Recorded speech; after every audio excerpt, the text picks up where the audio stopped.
Promotional consideration paid for by the following. Ladies and gentlemen, this podcast is brought to you in part by our Patreon page at patreon.com/Gear Network. That's Patreon, patreon.com/Gear Network, GERE Network. While you don't have to do this, if you would like to support us, that is a very easy way to do it. For as little as $2 a month, you can get this podcast as well as all others completely commercial free, as well as exclusive content like Patreon-only podcasts, videocasts, and blogs that are not regularly available on GearNetwork.com or any RSS feed. Your support helps us continue to keep up with upgrades to software, purchase professional equipment, and assist us with production costs. Again, patreon.com/Gear Network. Do it right now for as little as $2 a month. The following is a presentation of the GERE Radio Network. You're listening to the Better Live Than Dead podcast on the GERE Radio Network.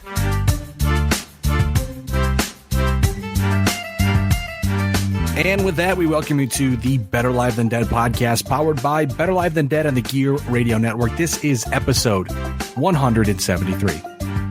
173. I like it. I like it.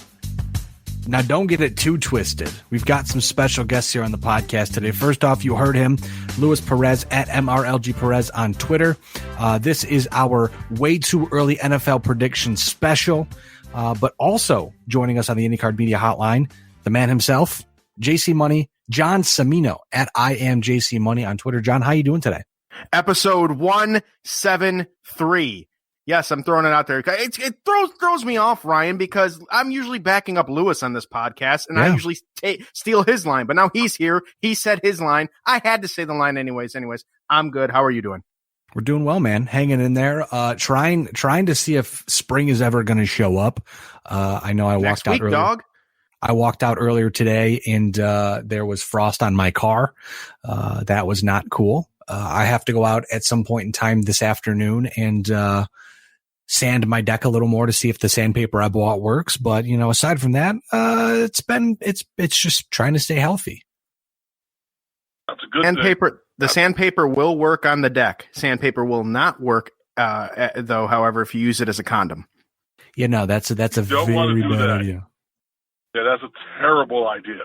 So speaking of staying healthy, it's a good transition. Lewis, how have you been?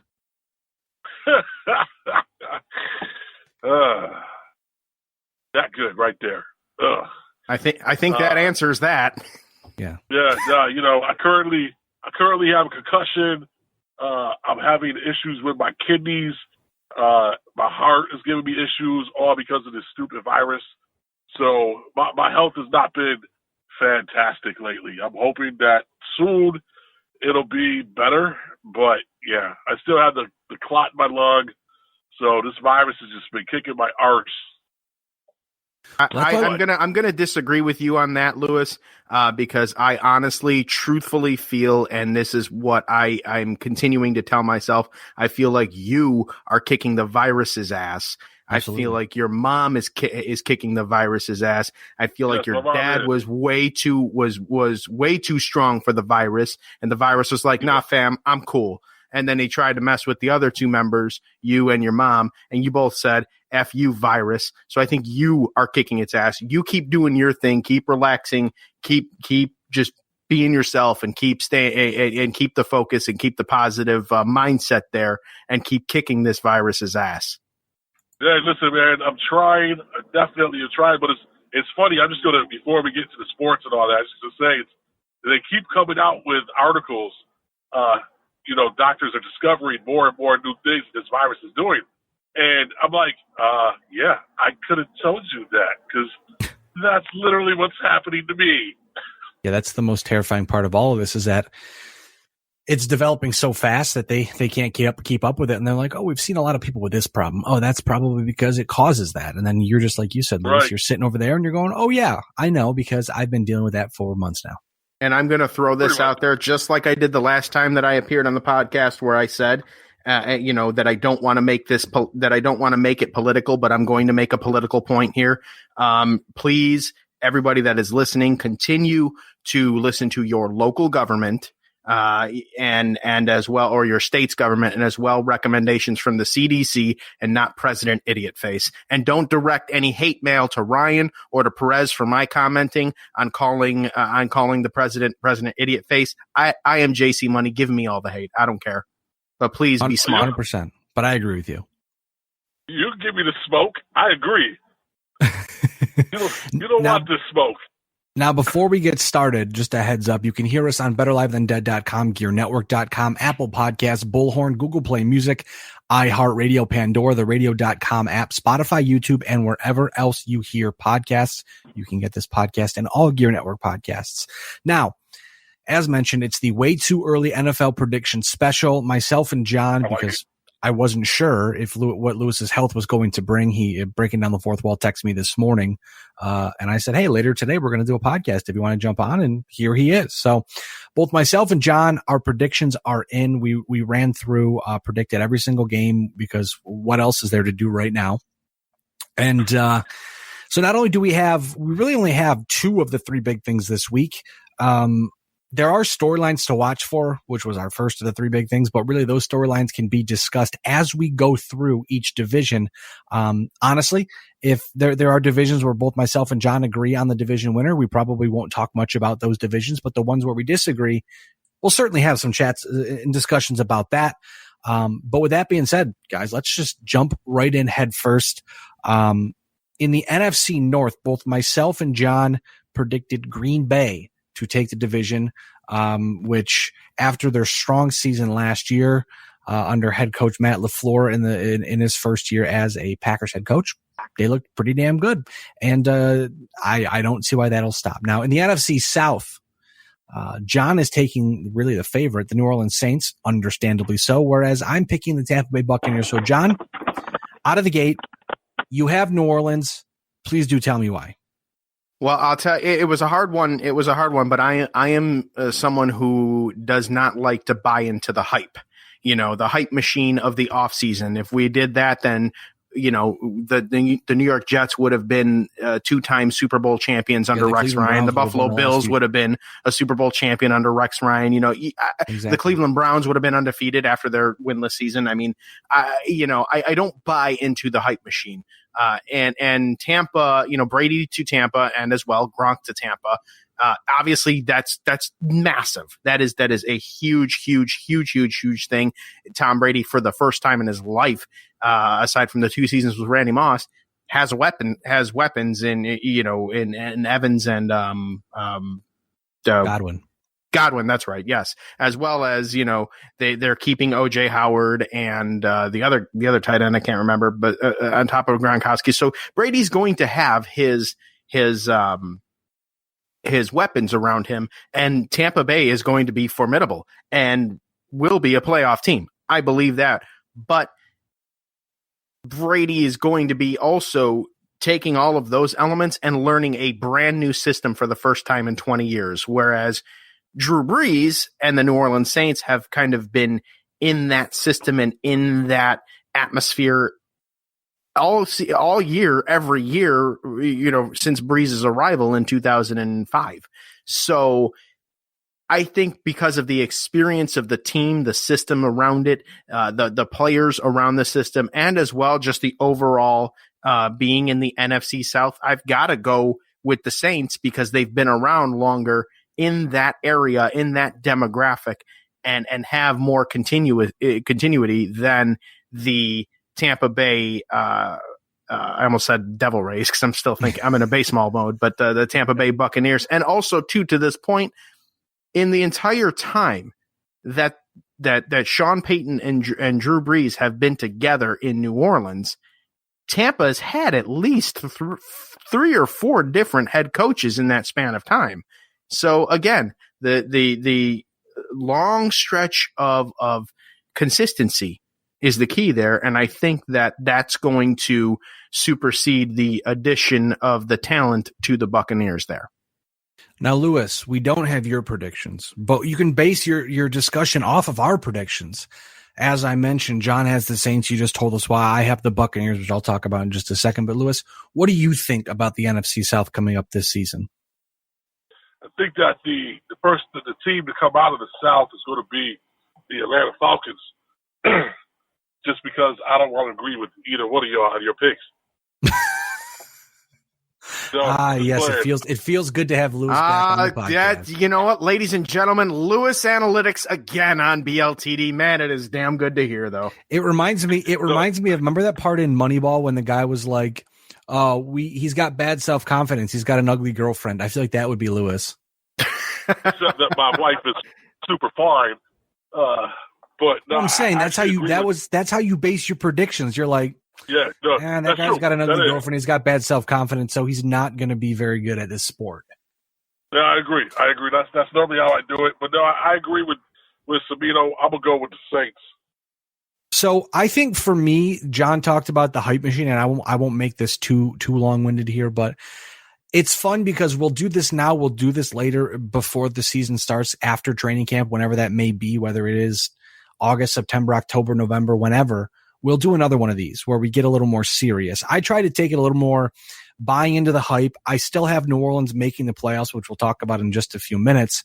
But I really think that Brady with all the weapons, with a formidable defense, I mean, they were what was it, 8-8 last season with Jameis Winston, even though he threw 30 interceptions. Like, if they get a guy in there who just doesn't throw interceptions and can protect the ball and keep that offense flowing like a well-oiled machine, I think Bruce Arians is way, even though I feel like he gets due, I still feel like he's kind of underrated or underappreciated. Maybe that's the better word. He's an offensive genius, and I think he'll have a very fun time building an offense around Tom Brady and finding a way to work to Brady's strengths and eliminating his weaknesses in an effort to get Tampa Bay not only back to the playoffs, but that NFC South title. Now, that's very valid points there that you made, and I absolutely agree with them at all. But again, I go back to the continuous point, of the New Orleans Saints, the staying power of Sean Payton and that system there. If Tom Brady, and I'm not saying Tom Brady absolutely will not, learn the new system or anything. Tom Brady's Tom Brady. It's not like he's Geno Smith and Geno Smith's coming in to do that. It's Tom freaking Brady. He's the greatest of all time. But that said, if Tom Brady and Rob Gronkowski were to go, say, maybe to the AFC South or the NFC East, where there's constant rotation of parts on every one of those teams, AFC South aside with Bill O'Brien for some reason, but that's a different subject for a different day. But if he were going to a division that had a number of rotating parts all the time, then I think that this would be a different story, because I do think Brady would learn the system quick enough to be that difference maker and division leader. It's only because he's going to the NFC South, and only because Sean Payton rivals Bill Belichick with staying power by about 4 or 5 years. I don't disagree with you. All the points you're making, not to mention that's why it's, but I'm not saying it because of just because of the hype machine. They being the Saints have been hard luck losers the past handful of seasons as well. So at some point in time, it's either essentially put up or shut up. They've been good enough to win the Super Bowl the last couple of years, but just been unlucky, just on the flip side of the coin there.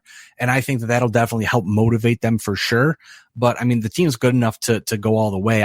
Like I said, I think that, it might be something where Tampa Bay gets real hot during the regular season and then kind of fades away, where New Orleans is strong throughout. And I think that'll certainly help them out. Like I said, I have them making the playoffs still. But looking over at the NFC West now, both myself and John, we have picked the San Francisco 49ers to be the NFC champions for the second straight year. I believe they won last year because they ended up, all I know is they ended up going to the Super Bowl and representing the NFC.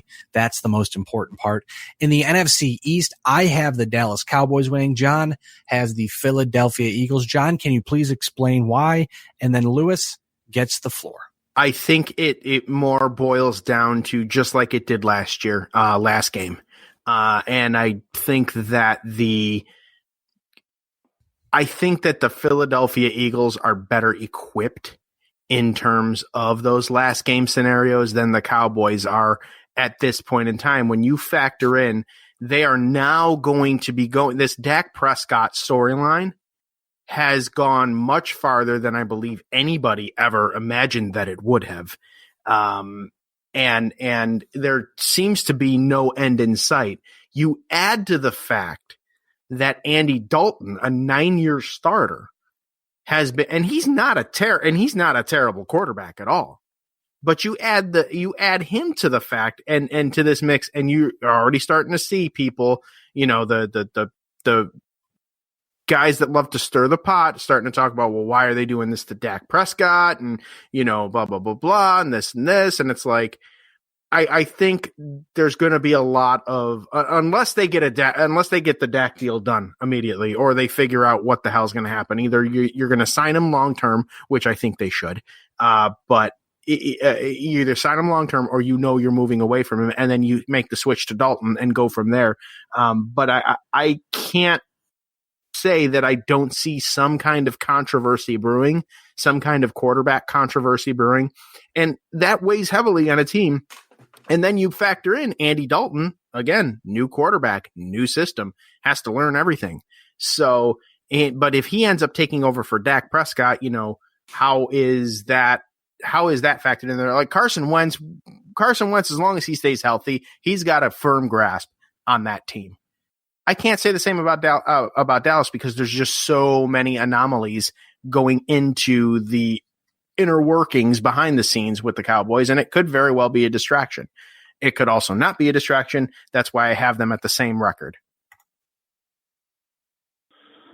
In my opinion, the team to come out of the NFC East is going to be the Washington Redskins. What? No, that's not. I was going to say, wait a minute. What? Okay, I know we talked about you and having the Rona before, but I didn't think that affected the mind. Like, there's nothing that the Washington Redskins, they're going to be first overall. Come on. The concussions made me a little loopy, but I'm not that loopy. It's going to be the Cowboys. I think overall they just have a better team right now than Philly. Carson Wentz can't stay healthy. I think no matter who he was healthy all season last year, though, except for the playoff game. But they had already won the season by then. So as long as he stays healthy, they're in it. Stays healthy, they might be in it, but I don't think they're going to win the East. That's going to go to the Cowboys. If they sign Prescott, he'll have his money. Then he can go do what he needs to do to show why it was the proper thing to sign him long term. I think Andy Dalton is a decent holdover if they have to start him. He still knows how to chuck the ball pretty good, and they got some pretty good weapons on the offensive side. The only thing that's going to hurt the Cowboys this season is their line is getting a little old. But I think it'll be good enough to protect the quarterback. And so I can see the Cowboys definitely coming out of the East. Lou, what's your thoughts on Dak, though? Do you, as being the resident Cowboys fan, do you want them to sign? I personally think they should, and I'm a Cowboys hater, because I think Dak is good enough to have an offense built around him. That's just me. But what do you think about Dak Prescott and what he's seeking? I think he's seeking too much. That's one. Because even though he's had great stats, he's got a little bit of that Tony Romo bug where he can't win a big game. And so that concerns me. And so looking at that, I mean, I would definitely offer him some money, but not what he's seeking. He's seeking, in my opinion, way too much money for someone who hasn't really proven that you can take us far into the playoffs or win a big game. I think with Prescott right now, they have to, I understand and I agree with you on that one. He hasn't been able to take them to the promised land yet. But when you look at his statistics here, for being a fourth round pick, he's thrown for over 15,000 yards in 4 seasons, 97 touchdowns, only 37 interceptions or 36 interceptions. I'm sorry. Sick. I mean, his statistics, the stats are there.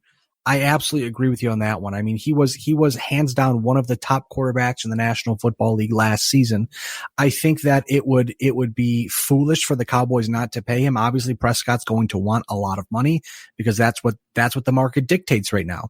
I certainly think that with signing Andy Dalton, Jerry Jones kind of accidentally may have created a little bit of a controversy. But when you look at it, when you step back and look at it from the grand scheme of things, first off, it puts pressure. You can, I guess, put pressure on Dak Prescott by saying, look, if you don't want to sign to the deal that we've got, we'll play Andy Dalton, because remember, Andy Dalton in his NFL career has thrown for 31,594 yards, over 200 touchdowns. He's played in 133 games. Yes, his big knock, he can't win a playoff game. He's never done that, but he's been able to be the quarterback at the helm of some halfway decent Bengals teams, if that is such a thing, that you're able to say in the English language. But the reason Andy Dalton being signed is such a big deal that people keep overlooking, that I haven't heard a ton about, is that at the time, the Cowboys had Cooper Rush, who has since been cut. They have Clayton Thorson, who's a 5th round pick in 2019 of the Philadelphia Eagles, has never thrown a pass in a regular season game.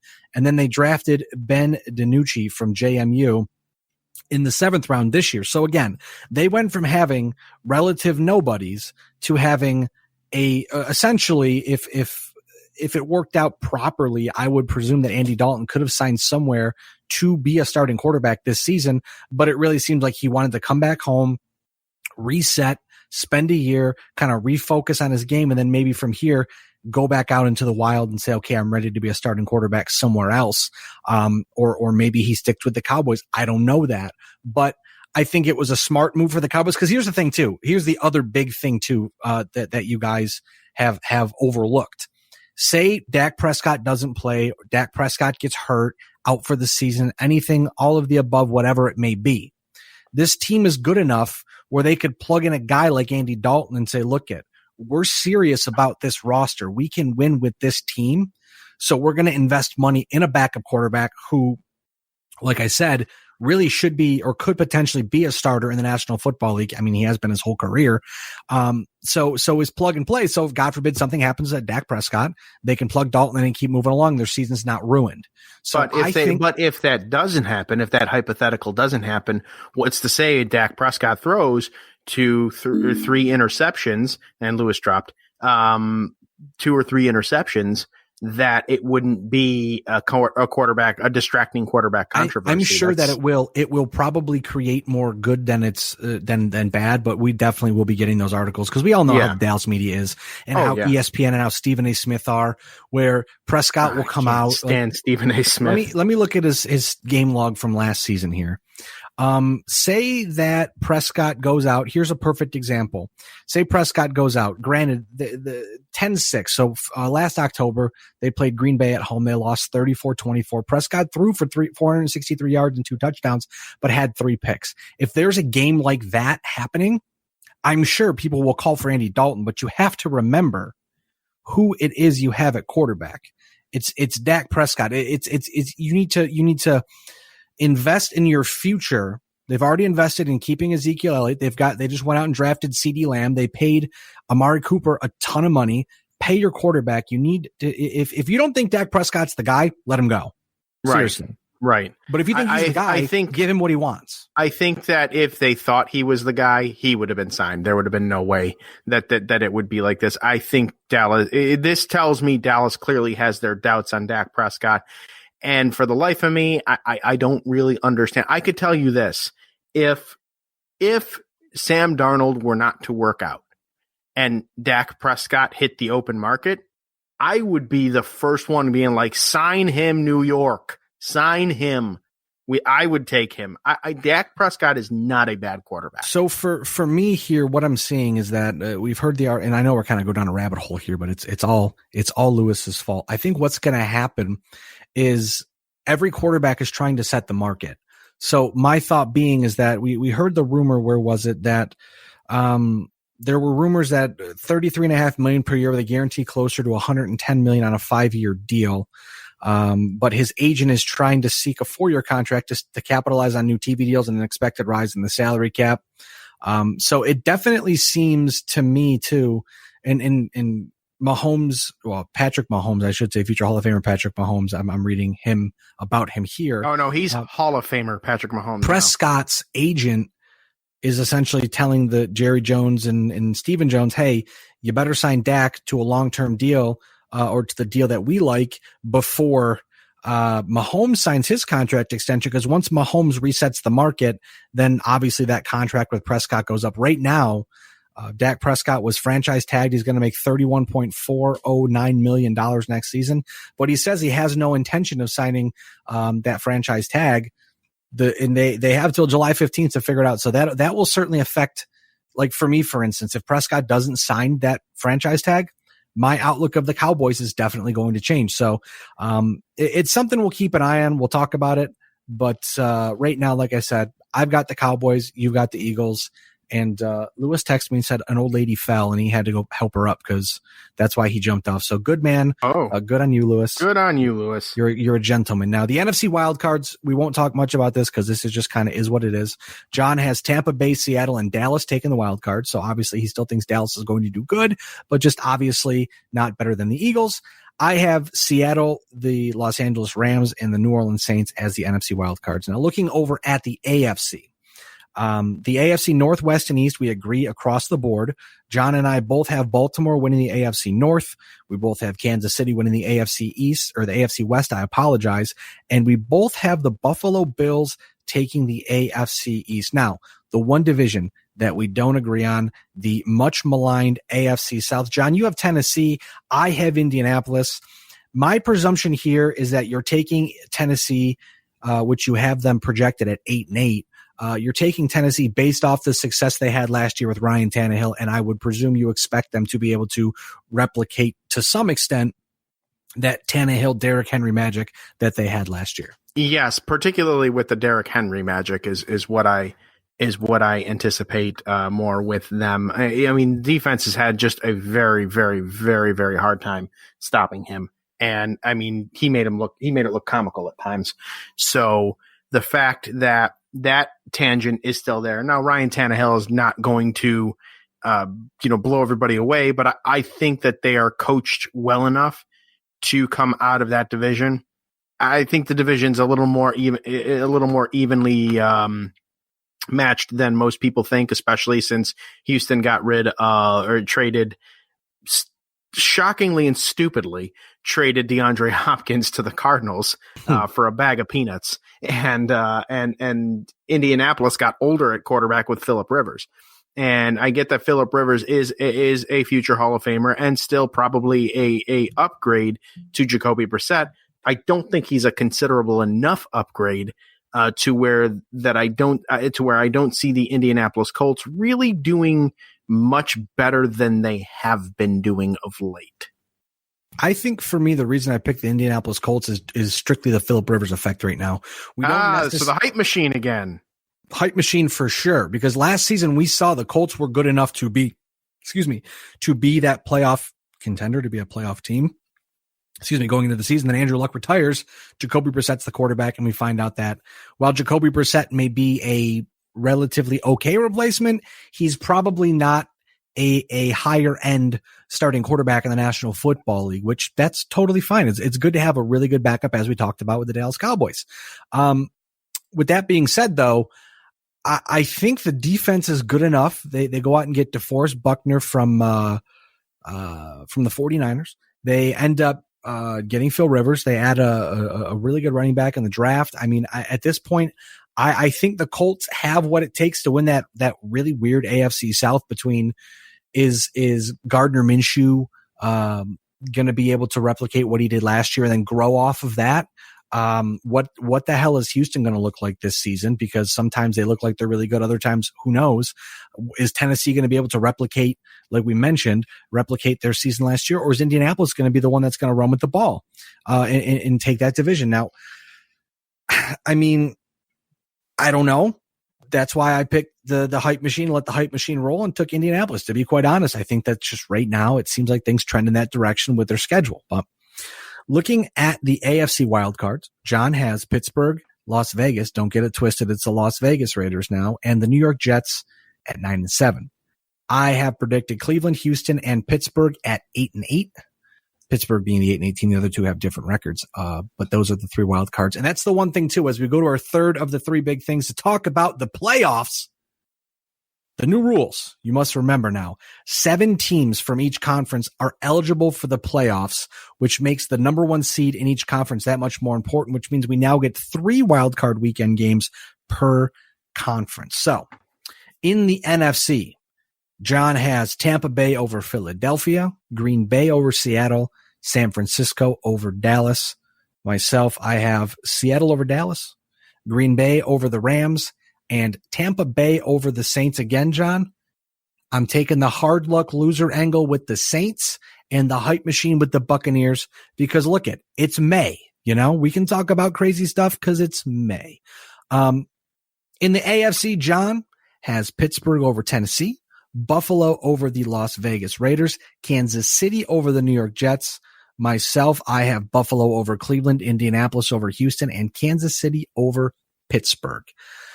Right there, wild card weekend, John. It didn't look too crazy from your prediction side or my prediction side, to be quite honest. There's a lot of good teams that will end up playing on wild card weekend because honestly, every team but 2 play. But I certainly think that when they say the cream rises to the top or whatever the hell the saying is, I really think that the best teams, it's going to be hard for, in your prediction, a Dallas to upset the 49ers or a Philadelphia to beat the Buccaneers. So I certainly think that we probably may have nailed those. And that's exactly my mindset about my predictions here, particularly with Pittsburgh over Tennessee, Buffalo over Las Vegas, and Kansas City over the Jets. Like, I mean, the Jets are iffy. Was part of that biased? Maybe. I don't know. I'm just basing on what I see if the team was healthy. You go back to the Jets last year when they were healthy, they belted 7 of 9. Now, granted, they still were finished under 500 and missed the playoffs. But had they been healthy, those games that Darnold was gone and all that, we weren't starting Luke Falk or David Fales. Who knows? We might have been 8-8, 9-7, whatever. So that's kind of where I went with that. But in the same, the teams that I have losing on the AFC side, particularly, are teams that are good enough to get there, but not good enough to beat the better teams. That's really all there is to it with that. So I'm just looking here. I was just reading about the XFL. Apparently Vince McMahon wants to disclose why he fired Andrew Luck's dad. And also they're paying Bob Stoops $2 million to coach. That's wild. Anyways, back to the National Football League, a league that actually exists still. The divisional weekend, John has Green Bay over San Francisco and New Orleans over Tampa Bay in the NFC. Myself, Tampa Bay over Green Bay, Seattle over San Francisco. For me, I went more upsets.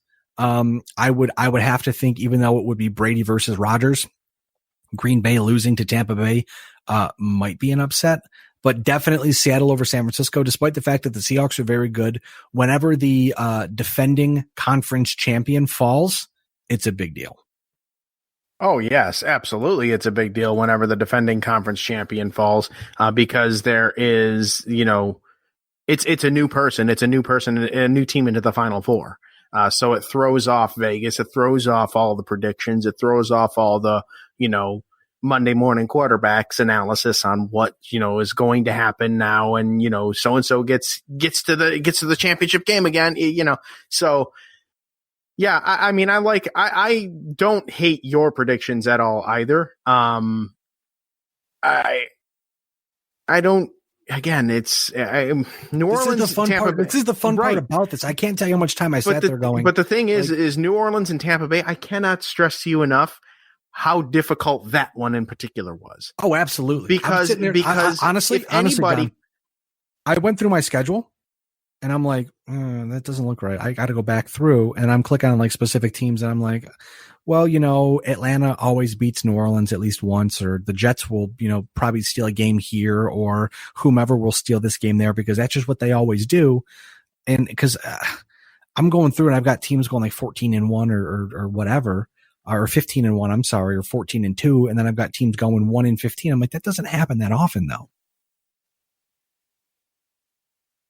No, it really doesn't happen. It really doesn't happen that often. You're right. I'm sorry. I got pulled aside from separate Gear Network matters, but I'm engaged here. Yes, Ryan, it doesn't happen very often. Totally missed the first part of that, but anyways, that's okay. That's okay. In the AFC, John has Hall of Famer Patrick Mahomes over the Buffalo Bills and Baltimore over Pittsburgh, giving us a very delicious conference championship matchup there. Myself, I have Kansas City over Indianapolis. You can't go wrong bet on Patrick Mahomes. And then for myself, not a homer pick at all, but you're going to call it one. I picked Buffalo over Baltimore, and I did this because my thought process is that we saw Lamar Jackson dominate the regular season, gets to the playoffs, they start scheming him better, and then they're able to hold him down just enough to defeat them.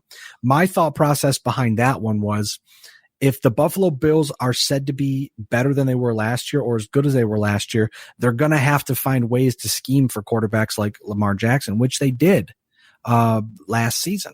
So my thought is another season of tape on Lamar Jackson. You can find other ways. Teams will find ways to hold him down. Can he respond?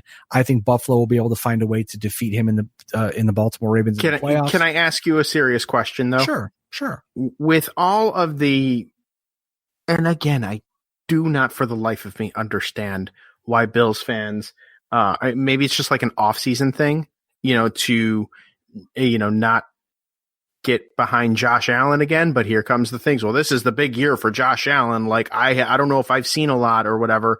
And again, probably for Trust the Podcast for the first 4 or 5 weeks, I'm probably going to be hyping the Josh Allen train again, because I do think he's better. Like with all of that factored in there, you think Buffalo with a fan base and perhaps maybe even some internally in the organization still unsure about Josh Allen and his development is going to be good enough to go over a league MVP that is a one of a kind type of player, sure, that you don't think would be better coached and equipped to handle the playoffs? Like I think you have to look at I'm very fascinated by that. You have to look at the Buffalo Bills defense. They've improved this offseason. I was, again, because you base a lot of this just off of projections. So you think, well, if Josh Norman comes in and plays good enough, the Bills defense will be improved. If AJ Epinesa comes in and he's good off the edge, then the Bills will be improved. If Mario Addison, an offseason signing, comes in and helps defend on the defensive line, defensive end, the Buffalo Bills defense will be improved. But the big thing this offseason was the Buffalo Bills going out and getting Stephon Diggs. They essentially said, and this is something we'll talk about on Trust the Podcast in the coming weeks or months or whatever it may be, depending on how the season rolls out. Josh Allen is in his 4th year of his contract, so that big 5th-year option is coming up. So at this point, Josh Allen has apparently shown the Buffalo Bills organization enough where they're buying in and they're saying, look, we're going to give you the weapons that you need. You don't have a number 1 wide receiver. We'll give you a number 1 wide receiver. So he's got Stephon Diggs, John Brown, who had a career year last year, Cole Beasley, who he played well with.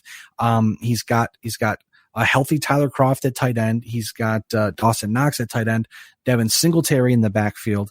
I mean, and he's got a decent offensive line. So at this point, if Josh Allen makes the further improvement and bigger step into becoming a top end National Football League quarterback, the Buffalo Bills should have no problem taking themselves deep into the playoffs. Now, I think that them beating Baltimore would really be an upset. It would need to be one of those perfectly played games for sure. But if he takes that step forward, the Buffalo Bills should have no problem with that. Their bread and butter is their defense. If their offense can improve and be better, they should be perfectly fine. But speaking to that Josh Allen point, if Josh Allen takes a step back, you're probably looking at a different quarterback under center for the Buffalo Bills next year, because there really is no point to pick up that 5th-year option. It's like Mitchell Trubisky in Chicago. If you know what you've got in the guy, there's no point to keep him around for another year. Light a fire under his ass and say, look, you put up or shut up, And you know what? And to your point, and to your point there with Josh, I don't disagree with you on that aspect, and I believe that is part of the reason why the Bills gave up the farm, so to speak, to get Stephon Diggs and bring him in, because John Brown is a burner down the line, and Josh Allen overthrew him. Stephon Diggs is faster than John Brown.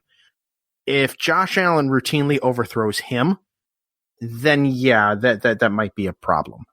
And he's going into his third season. I said fourth season. I'm sorry. He's going into his third season. But obviously they have to make the decision on the the 5th-year option going into his fourth season. But my long story short is the team is set up to win now.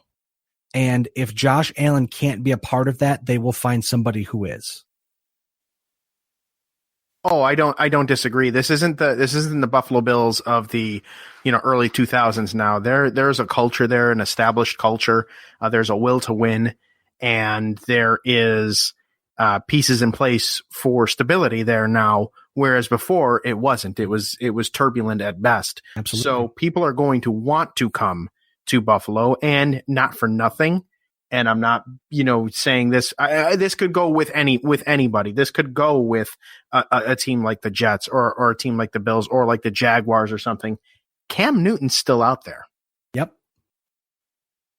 So it doesn't necessarily mean that if the Bills or any other team decide to go away from their starting quarterback, that they would immediately go to some young buck rookie or whatever. If they're in a position to win and win now, what's to say one of them don't pull the trigger, sign Cam Newton to the minimum, and go from there.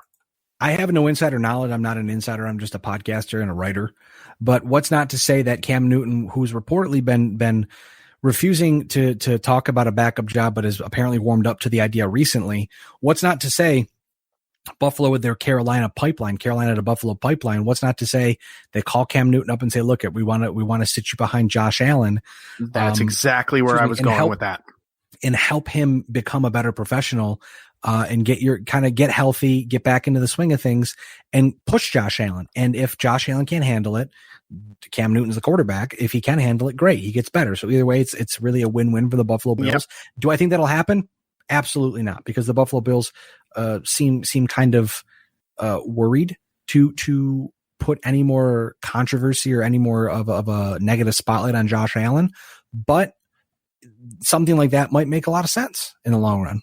Well, I will tell you this. If Allen regresses and does not perform and Cam Newton is still out there, I would absolutely bet the farm that it would be a situation where they call up Cam midseason if Cam is holding out for the proverbial injury call or something like that, because of that Carolina tie.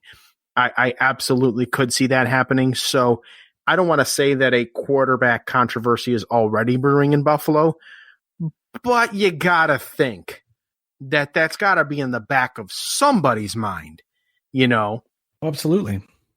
Now, looking at the conference championship, John, you have Green Bay over New Orleans in the NFC. I have Tampa Bay over Seattle. In the AFC, you have Kansas City over Baltimore, which would be an incredible matchup. And I, after speaking so highly of the Buffalo Bills and Josh Allen, have Kansas City over Buffalo. Smart. Very smart. That's a good way to do a podcast. You build someone up and then you cut them right down. So either way, we have Hall of Famers going at it in the Super Bowl. Yeah, either way, we have early predicted, way too early predicted, two very good Super Bowl matchups. Now, John, I'm not going to spoil it. I will let you tell everybody who you have winning the Super Bowl and why. Well, I'm sorry. I got sidetracked again. I have the Kansas City Chiefs over the Green Bay Packers. Probably not the desirable outcome that my Listen In podcast co-host Brandon would like, the resident Packers fan. But I have picked Kansas City over Green Bay, and it is partly because of the fact that I'm such a huge Patrick Mahomes fan. I'm also a huge Aaron Rodgers fan, but I go back to this is again, every freaking year, Ryan, this is the Chris Berman Bills 49ers Super Bowl pick of the 90s that he did every year for like 1,000 years. This is my Super Bowl every year. It's my Super Bowl one rematch. Damn it, it's going to happen. And the Chiefs are out for revenge. They are out to avenge the Super Bowl one loss to the Green Bay Packers.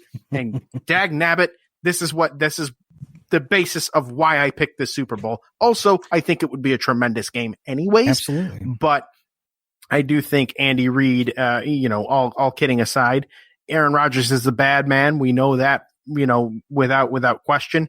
But Andy Reid, I think, is the better coach than Matt LaFleur.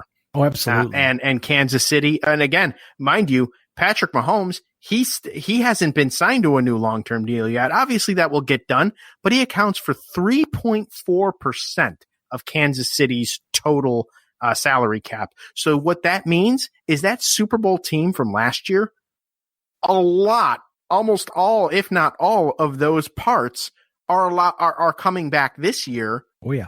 Plus any other additions that needed to be made. It's that rookie quarterback advantage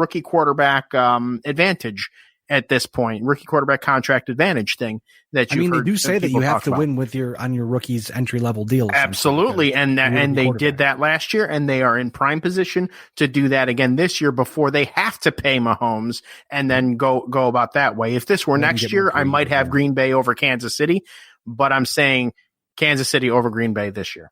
I think Patrick Mahomes will win a few Super Bowls in his career. He's that talented. He is that much better than his opponents, I think, and the other quarterbacks throughout the National Football League. He certainly is transcending the game, in my opinion. But in the Super Bowl, because I am, if nothing else, a fan of complete and utter chaos, I have the Tampa Bay Buccaneers in Tampa Bay defeating the Kansas City Chiefs, because what better storyline than Tom Brady, Rob Gronkowski taking over Tampa Bay, and winning the Super Bowl and being the first team ever to win the Super Bowl at their home stadium. That would I would not be opposed to that at all. Although it would make me, I think, smirk a lot. Nobody wants to see Tom Brady win another Super Bowl championship, but I would see him. I would be perfectly fine seeing him win it. Now that he's not a Patriot, he could win the next 3 years. I mean, as long as it's not at the expense of the Jets or the Bills. So clearly, I wouldn't care either way. But a lot of people, I should say, probably wouldn't. You know what? I would love to see Tom Brady win another Super Bowl. Do you know why? Because that would put the theory of him being a system quarterback and he couldn't win one without Bill. That would completely put that conspiracy theory to rest. Hot take. And anything involving putting any conspiratorial theory to 6 feet underground, I am for. Hot take. We'll wrap the podcast up on this. Who has a better season at quarterback? Jarrett Stidham with the Patriots or Tom Brady with the Buccaneers? Brady. I know that was not even close. That was a dunk. Anyways, with that being said, John, we can wrap this bad boy up here, and we can confirm that the LA Rams have very ugly new uniforms. You know, I don't look like they work at Best Buy. I don't know that I hate them. Maybe it's just the colors. I mean, one of the colors is called bone, like bone on bone. What? Huh? Well, it's the thuggish, ruggish bone. Who knows? I don't know. Someone said it was a shout out to Todd Gurley's knee. Yeah, I will. Oh, geez. I will say this: of all of the new uniforms that have been out there, in my honest opinion, nothing tops the Los Angeles Chargers uniforms. Those, I think, are the prettiest, the best looking uniforms in the NFL. It is just a damn shame that there will be no fans in attendance of the Los Angeles Chargers at SoFi Stadium this year to appreciate them. Yeah, absolutely. Absolutely. I agree with that.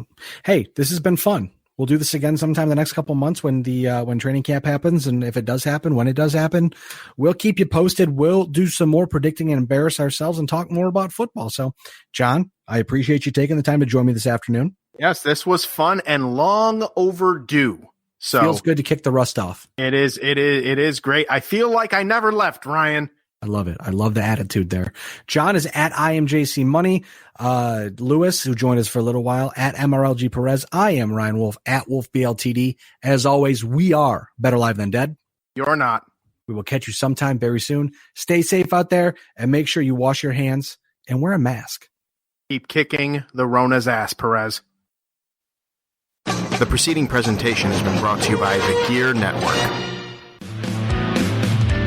Hi, ladies and gentlemen. Do you like sports, interactive polls, friendly banter from two guys that probably shouldn't even be on the microphone doing this stuff anyways? Well, if you do, then you're in luck. Us two knuckleheads, Brandon and myself, comprise the Listen In Podcast. That's right, Listen In, the podcast. We're talking sports, we're talking news, we're talking topical things, we're talking all sorts of things, my babies, and you are all invited to listen in right here on the GERE Radio Network.